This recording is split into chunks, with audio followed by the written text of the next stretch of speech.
Well, first it was the Democrats, some of the intelligence officials, even the former president through a spokesman at least. But now you've got top Republicans, some at least, that are now questioning President Trump about his claim that President Obama wiretapped him. Senators John McCain and Lindsey Graham, they're asking the president to provide some proof, but the White House refusing to even answer a single question about it. Now, the House Intelligence Committee, they've scheduled its first hearing about the Russia story. FBI Director James Comey, he one of the people who will be asked to testify. Well, earlier today, Dominic, he spoke with Congressman Himes about this. The Connecticut Democrat, he does serve on the Intelligence Committee. Congressman, let's deal with the elephant, if you will, in the room right out the gate. Have you seen anything, and I mean anything, that would warrant a congressional investigation into the president's claims as he is asked for? Well, the allegation is huge. He basically accused President Obama of committing a felony. And then he said, now Congress needs to investigate that, right? So darn right we're going to investigate that. I mean, it's an odd sort of thing, right? Because all of the information he needs about whether this is true or not reside in agencies that he controls, Department of Justice, CIA, FBI. He could summon the heads of those agencies at any time and say, hey, is this true? But he didn't do that, right? Instead, he punted to Congress. So yeah, we're going to do it. Has any of your Republican colleagues, Congressman, on the House Intelligence Committee communicated real worry with the president's weekend tweets? I hear a lot of anxiety. Yeah. I think you know, my Republican colleagues, you know, they sort of wake up in the morning and wonder if they'll be defending a set of tweets that day, and you know, every other day or so they are, and they've taken to saying, you know, I'm not talking about tweets anymore. So I mean, yeah, it very much complicates their lives. Congressman, will there need to be more revelations on Russia to lead to pressure for an independent prosecutor? So what I'd really like to see would be, even though I'm on the committee that's doing the investigation, I'd really like to see an independent commission do the investigation, you know, comprised of people who are out of politics so that they can't be accused of trying to take a shot on the president or trying to support the president. So I'd like to see an independent commission. It's a little premature to talk about an independent prosecutor because we don't even know if a crime has been possibly committed, right? That's the whole point of the investigation. You appoint an independent prosecutor or an independent counsel if there was evidence that a crime had been committed. How does the ongoing questions about Russia impact American allies and adversaries? Gosh, I think there's a lot of impacts. You know, our partners around the world are worried that they might get attacked the way Australia was by the president. They're worried that, you know, if they share a lot of very sensitive intelligence with our intelligence community, which they do from time to time, they worry that that could be mistreated. So they have, I think our allies abroad have a lot of concerns about this new president. Message to adversaries? Well, when the President of the United States is at war with his own security services, that's a pretty comforting thing for some people in Tehran and North Korea and Beijing and Moscow. I mean, if we knew that, you know, the Iranian leader was in open war with his security services, we'd be feeling pretty smug. So I think we're sending a pretty bad signal to some of our potential adversaries out there. I close this way, Congressman. If the House or the Senate, led by the GOP, investigates and clears President Trump, will partisanship lead you to not trust the result? Well, since I'm a member of the committee doing the investigations, I'll have an opportunity to see whether the Republican majority is opening every door, turning over every stone, making everybody available, pursuing this with good faith. If I feel like they're not pursuing it with good faith, I think I and a lot of other Democrats will step away, because we're not going to be party on something so important to our national security. We're not going to be party to some kind of whitewash. So we're inside right now keeping a very close eye on this, and we'll just hope that, you know, so far I will tell you that the inside, the Republicans have not been obstructing. They've been cooperative, and we just want that to continue. You know, Dominic, one of the things I thought about after Saturday happened, and it was interesting, yesterday was a big day for the travel ban. They put out the 2.0 version. President always made sure the cameras were there for the executive order signing.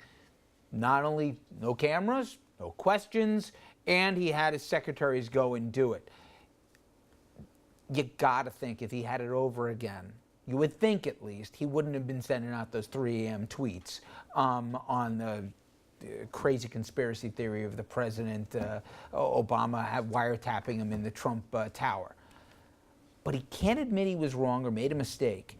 And also, I'm seeing today that you've got the Limbaughs of the world, the hard right in terms of alt-right radio and all the rest, doubling down saying that we're with Trump, something must have happened.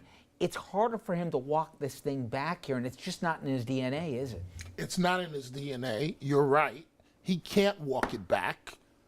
As Himes said, the congressman said, you accuse the last president of the United States of committing a felony, and you have produced zero evidence. Come on, Richard. One thing Himes said that I found interesting, he said that he likes, make sure I got the quote right, he said he likes the teleprompter Trump better than he likes the Twitter Trump. And he also said that the American people got what they deserve by supporting Trump for president. You know, I think that teleprompter line, especially true among Republicans. And Scott, for me, do you see an inevitability here that there's an independent prosecutor? It's too early to say. A prosecutor is for something where you think there may have been a criminal act taking place. We don't know what the hell's going on there. I mean, we really don't have facts one way or the other. What's surprising to me, though, among other things, is why doesn't James Comey simply come out and say, we didn't, you know, there's no FBI record of this. I mean, why does he go to the Department of Justice and the Department of Justice not responding? It just creates this further cloud of what's going on there. But, you know, I think what's so unfortunate for those of us who want to see this guy get some good stuff done, at least on the Republican side of the aisle, his State of the Union was well received. It was well done. His teleprompter worked just fine that day. And then right after that, it just falls apart. And those of us who wanted to rally and say, you know, he got it. He got something. He gets it now, right? He'll stop. Well, he brought up the question I was going to ask you, which is, you're James Comey now. To me, you've really got, I guess, 1 of 3 options. You convince DOJ to say the FBI in no way, shape, or form went to and got a FISA warrant here, because that's the only way a wiretap could have happened. The president, I'm talking about Trump now, completely has it wrong, where no sitting president can unilaterally have a wiretap of someone else. They had to go through the FISA court. Nobody, we heard Clapper say this, Comey intimated it if you believe the time, but he wants DOJ to say, speak up here. Tell him I didn't do this. Tell him nobody on our thing was involved. They've been radio silent, Andrew. So Comey can either say, go out, like Scott said, get in front of his own microphone, or maybe through these hearings that we heard from Himes, and say we did absolutely nothing. This is not true. He could resign because he feels he's got no confidence or faith in the White House, or he could, you know, I guess wage World War III with the administration here and go back and forth of it. Where does he go? I'm not honestly sure why he would do either of the first two. I mean, we already know that he doesn't believe that what Trump said is accurate because we know that it's leaked. But is Scott right? Do we need to hear from himself? I don't think so. Why he's already irritated every Democrat in Washington and most of the Democrats around the country based on what he did to Hillary Clinton late in the campaign. So now he's going to cut his own throat for Republicans and lose whatever support he's got left in Washington and around the country. So that he's a man without a country altogether. He's not going to resign because then President Trump gets to nominate an FBI director, and I think he probably doesn't want to give President Trump that power until that absolutely has to happen. So why wouldn't he just continue with the status quo? We know what he thinks. He just hasn't overtly said it. Which just quickly, he's already burned that bridge. It's not like he's not opposed to the president. Yeah. He just told the president's not telling the truth. I mean, I don't know how much. Why not come up and say that? He's wrong. I'm sure the FBI agents and everybody else in Langley, I should say, I think they'd want to hear it. You know, I don't know. We're gonna. But they have. They just haven't heard it directly from his mouth in a press conference. They've people heard it the same way for we've heard it.